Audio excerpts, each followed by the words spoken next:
Hello and welcome. How are you doing? Next I like to show you that how I replace this Toyota Corolla's tensioner belt. And here I have this tensioner belt, and current situation is that everything is fine. And first step when we are planning to replace this tensioner belt is that there is some reason that we need to replace this belt. And normally this reason is that these belts, they have certain lifespan and lifetime. Okay, and then what is this service this time and interval, that how often to check this auxiliary drive belt, this outside drive belt. There is so that we need to check this drive belt every 10,000 miles, like in every 15,000 kilometers, and then when we have drive that drive belt, this amount what is 60 or 50,000 miles, we need to replace that belt.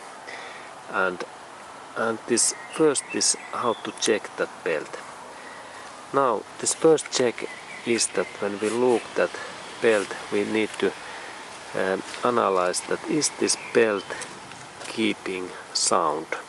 And it's easy to analyze so that when we start this Toyota's VVT-i engine, and if we hear any yelling or special whew or something, that something is making sound when we start engine, and then when we accelerate this engine there is something yelling sound, then it could be that one. And then we need to replace this belt immediately, and also maybe this tensioner part, what is in here. This is tensioner, but first this belt, and if the sound is still in there, then we need to replace the tensioner also.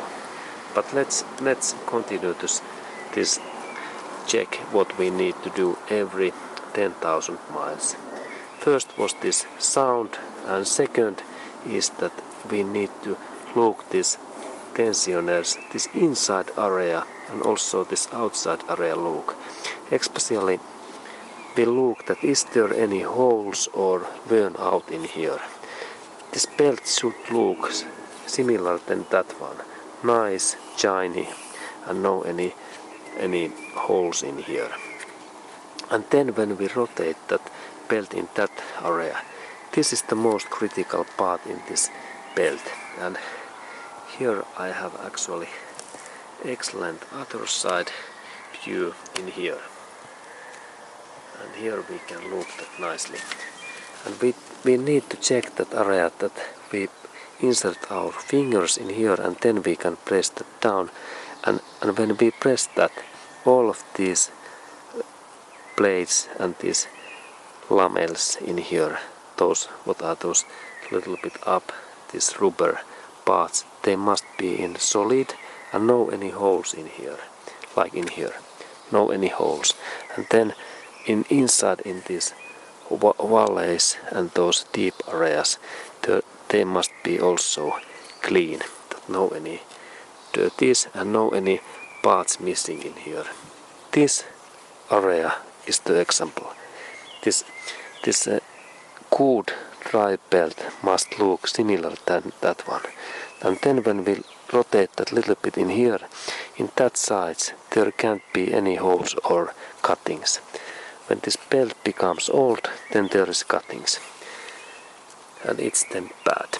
Okay, and this was this second test. First one was the sound, and then this visual testing, and final one is that we check that is this our drive belt enough tight and fastened, and does this our tensioner, what is that part in here, works well.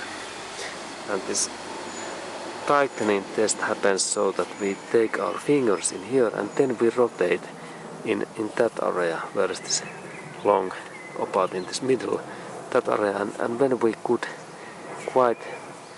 we need a little bit force that this is like in 90-degree angle in that position, then we know that this tensioner is working. But if we could rotate that belt very easily, like many times in rotation, then this tensioner is not okay. And this tensioner spring is inside in here, and there is compression oil also.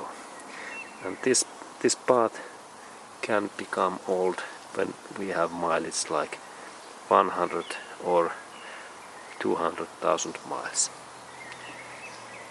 Okay, and then the second point, when we noticed that hey, we need to replace this belt, and there was those two rules. First one was that there are some issues and damage in this belt. We need to replace that. And the second one is that this belt really becomes old, that it need to replace every 50,000 or 60,000 miles, and this means that like 80,000 kilometers we need to replace new one. And I recommend, of course, because this is critical part, that it's good to purchase this original Toyota high quality belt. There is also some other brands what are good quality, like Gates or some Goodyear or some other high quality brand. But because this is so risky part, I recommend to purchase original part. Then we can sleep our nights better. Okay, and next I will show that how to then replace that belt. And now this is really easy and nicely open, and it is really easy to open these bolts. But in normal way we have here quite small amount of place, and this change is more complex. But I have also made other video where I show this drive belt replace, but now I will show this like in first intro video, that how to replace this belt.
Now I have better view.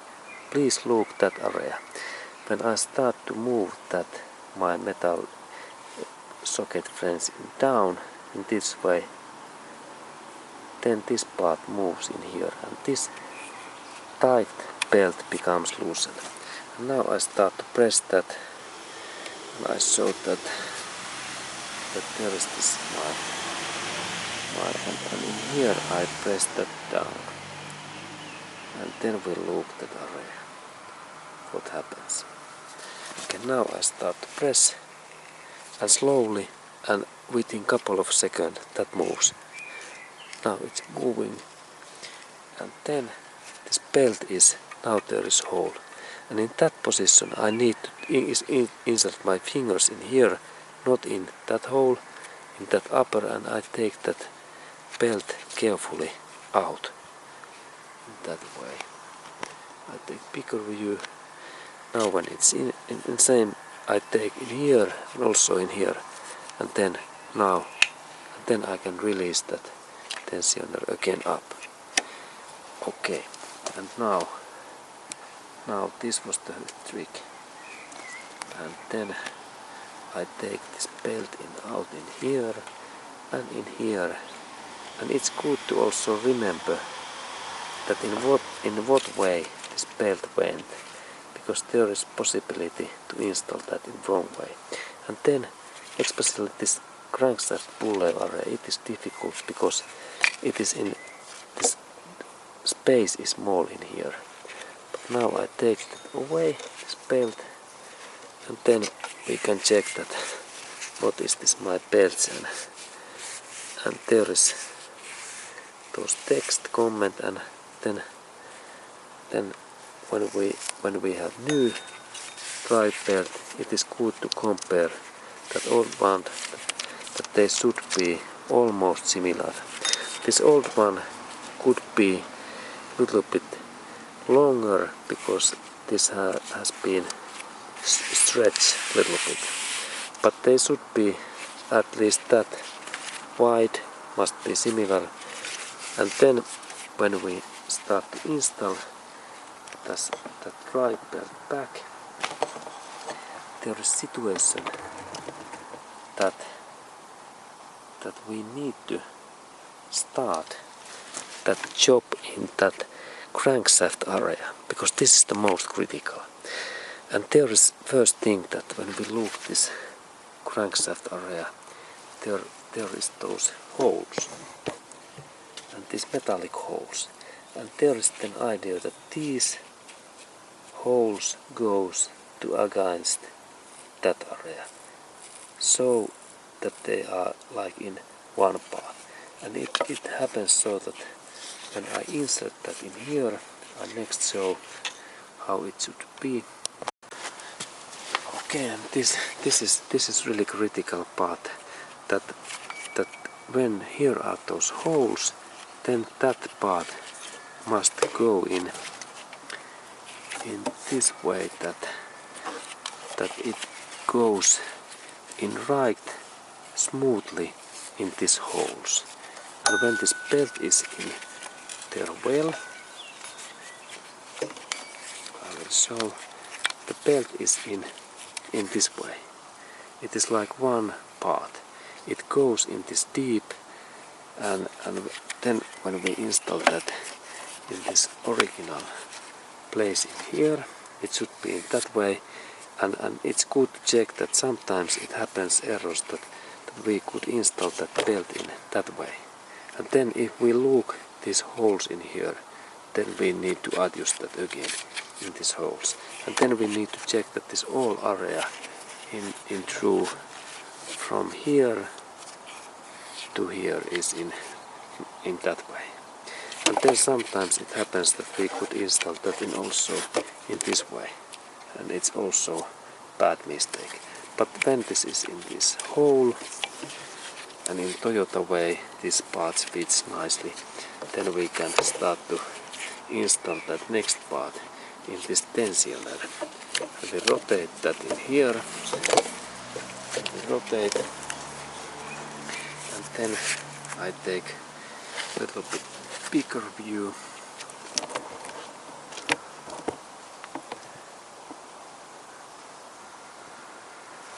Okay, and then I rotate that belt in here, and this is this power steering pump, and there is same wheel as in here, and same idea, that belt must be in well in this wheel, that it is in deep, and then it's good to check that is this in here. Now this is in wrong way. When we look that area closer,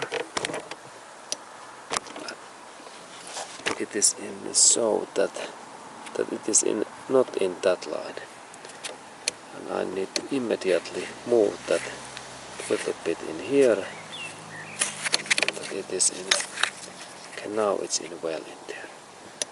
Okay, and also in here when it is in that way, and if it is in this way, it is wrong. Okay, and it is in deep. Okay, and now we can continue. Again, we were in that position,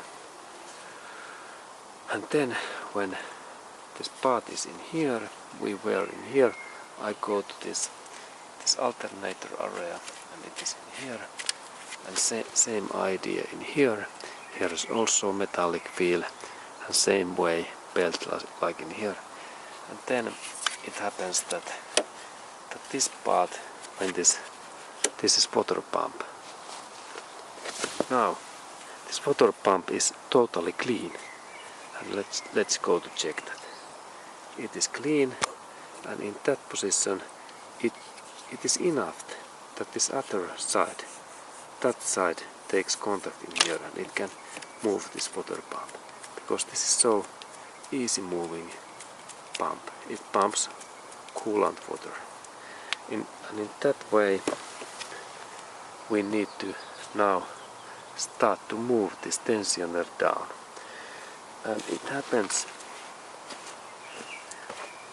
so that I check first that is this in here, in this crankshaft pulley, and then I take that part in here away in this alternator, and I insert that in here, and I check that is my belt in there in tight, and it's good to look in this up view that everything is fine, and then only that part is missing. And now when this tensioner is in right position, I can't insert that belt in here, and that's I need to take my hand in here and start to pull down this tensioner in here. And carefully it moves, and it moves. This part is now in here, and then I can tighten that, and then when I pull that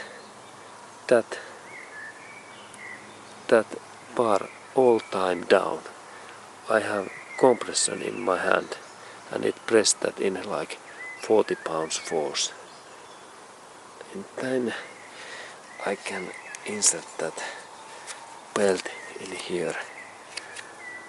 Just in. I need to press that more. That this belt goes, this wheel goes in more deeper.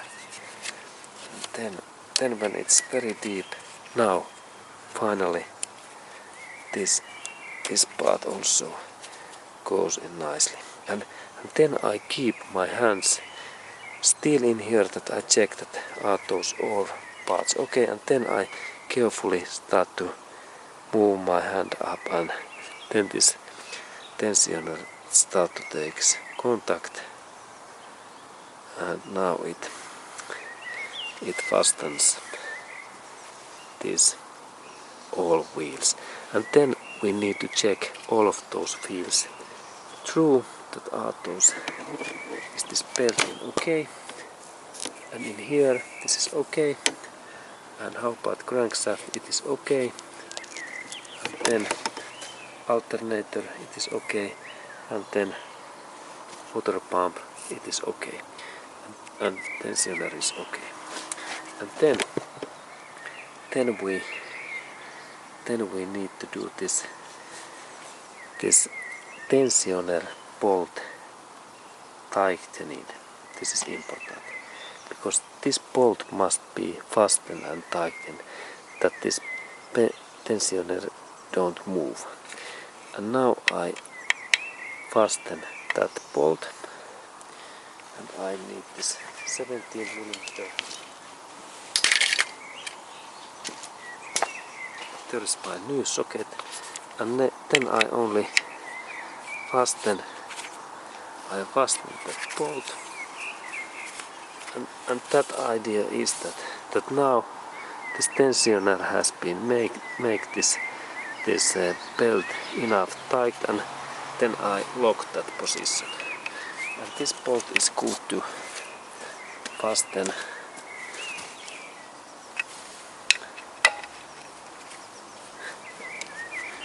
well, not too much, but something like 60 Newton meters, and not maybe in this long bar, in smaller frames.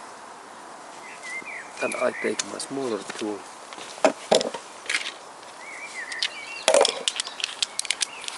and I fasten that, and in this longer, shorter one.